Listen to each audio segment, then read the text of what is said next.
അപ്പോൾ എൻ്റെ ഈ ചാനൽ ആദ്യമായിട്ട് കാണുന്നവരാണെങ്കിൽ ഒന്ന് സബ്സ്ക്രൈബ് ചെയ്യുക. സബ്സ്ക്രൈബ് ചെയ്യുമ്പോൾ തൊട്ടടുത്തൊരു കുഞ്ഞ് ബെല്ലൈക്കൺ കൂടി കാണും. അതിലൂടെ ഒന്ന് ക്ലിക്ക് ചെയ്യുമ്പോൾ മുകളിൽ ഓൾ എന്നുള്ള ഓപ്ഷൻ കാണും. അത് സെലക്ട് ചെയ്യുക. എങ്കിൽ ഞാനിടുന്ന റെസിപ്പീസിൻ്റെയും വീഡിയോസിൻ്റെ എല്ലാം കറക്റ്റായിട്ട് നോട്ടിഫിക്കേഷൻ കിട്ടും.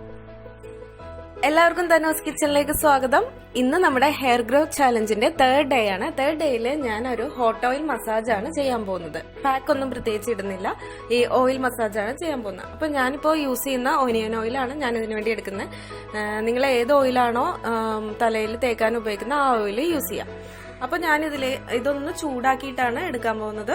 അപ്പം ഒന്നില്ലെങ്കിൽ അത് ഡബിൾ ബോയിൽ ചെയ്തെടുക്കാം, കുറച്ച് ചൂടുവെള്ളത്തിന്റെ മേളിൽ വെച്ചിട്ട് ഡബിൾ ബോയിൽ ചെയ്തെടുക്കാം. അല്ലെങ്കിൽ നേരിട്ട് ഒരു പാത്രത്തിലേക്ക് ഒഴിച്ചൊന്ന് ചെറുതായി ഒന്ന് ചൂടാക്കിയതിന് ശേഷം തലയോട്ടിയിൽ നന്നായി മസാജ് ചെയ്ത് പിടിപ്പിക്കുക. എന്നിട്ട് അരമണിക്കൂറിന് ശേഷം വാഷ് ചെയ്ത് കളയാം. അപ്പൊ ഞാൻ എന്താ കുറച്ച് ഓയിൽ ഈ ഒരു പാത്രത്തിൽ എടുത്തിട്ടുണ്ട്. ഇനി ഇത് ചെറുതായി ഒന്ന് ചൂടാക്കിയതിന് ശേഷം തലമുടിയിൽ അപ്ലൈ ചെയ്യാം. അപ്പൊ ഇതാ ഞാൻ ഓയിൽ ചൂടാക്കി എടുത്തിട്ടുണ്ട്. അപ്പൊ ഇത് തലമുടിയിൽ അപ്ലൈ ചെയ്യും. ഓയില് ഇതുപോലെ ഇങ്ങനെ എല്ലായിടത്തേക്കും തലമുടി ഇങ്ങനെ വകഞ്ഞെടുത്തിട്ട് ഓരോ ഭാഗത്തും ഇതുപോലെ ഓയില് തേച്ച് പിടിപ്പിക്കുക. നന്നായിട്ട് സ്കാൽപ്പിൽ എല്ലായിടത്തും ഓയില് തേച്ച് പിടിപ്പിക്കുക. ആഴ്ചയിൽ ഒരിക്കലെങ്കിലും നമ്മൾ ഹോട്ട് ഓയിൽ മസാജ് ചെയ്യണം. നമ്മുടെ ബ്ലഡ് സർക്കുലേഷനൊക്കെ നന്നായിട്ടാക്കി മുടി വളർച്ച കൂട്ടാനായിട്ട് ഹെൽപ്പ് ചെയ്യും. തലമുടി നന്നായി മസാജ് ചെയ്ത് കൊടുത്താൽ എല്ലായിടത്തേക്കും ഈ ഓയിൽ അപ്ലൈ ചെയ്യാം. ഒരുപാട് ഓയിലൊന്നും എടുക്കണമെന്നൊന്നുമില്ല, കുറച്ചെടുത്താൽ മതി. നമ്മുടെ സ്കാൽപ്പിൽ എല്ലായിടത്തും അതുപോലെ തന്നെ മുടിയിലും എല്ലായിടത്തും ആവണമെന്നുള്ളൂ. എന്നിട്ട് ഒരു അരമണിക്കൂർ ഇത് വെച്ചതിന് ശേഷം കഴുകിക്കളയാം. ഒരു 5-7 മിനിറ്റോളം നന്നായിട്ട് ഇതുപോലെ മസാജ് ചെയ്ത് കൊടുക്കാം.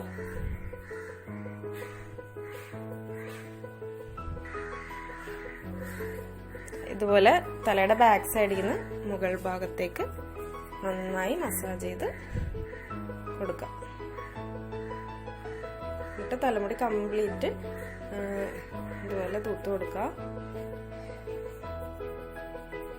5 മിനിറ്റോളം ഇതുപോലെ മസാജ് ചെയ്യാം.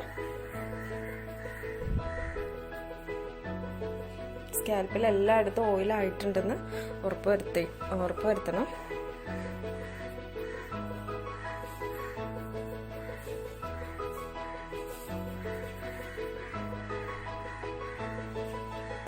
തലയുടെ ബാക്ക് സൈഡിൽ നിന്ന് ഫ്രണ്ടിലേക്ക് ഇതുപോലെ വേണം മസാജ് ചെയ്യാനായിട്ട്. ബാക്ക് സൈഡിൽ നിന്ന് ഇങ്ങനെ ഫ്രണ്ടിലേക്ക് കംപ്ലീറ്റ് ആയിട്ട് മസാജ് ചെയ്യാം. തലമുടി കഴുകി കളയാനായിട്ട് കഞ്ഞിവെള്ളം വേണമെങ്കിൽ ഉപയോഗിക്കാം. തലേ ദിവസത്തെ കഞ്ഞിവെള്ളം വേണം ഉപയോഗിക്കാനായിട്ട്. അതിൽ കുറച്ച് ഉലുവയൊക്കെ ഇട്ടതിന് ശേഷം താളിയായിട്ട് ഉപയോഗിക്കാം. അല്ലെങ്കിൽ വെറുതെ കഴുകി കളഞ്ഞാലും മതി. താരനൊക്കെ കുറയാൻ കഞ്ഞിവെള്ളം യൂസ് ചെയ്യുന്നത് നല്ലതാണ്. അപ്പോൾ നമ്മുടെ 3 ദിവസത്തെ ഹെയർ ഗ്രോത്ത് ചലഞ്ച് ഇവിടെ കംപ്ലീറ്റ് ആയിരിക്കുകയാണ്. അപ്പോൾ ആഴ്ചയിൽ 3 ദിവസം ഇതുപോലെ ഹെയർ കെയർ എല്ലാവരും ചെയ്യുമെന്ന് വിചാരിക്കുന്നു.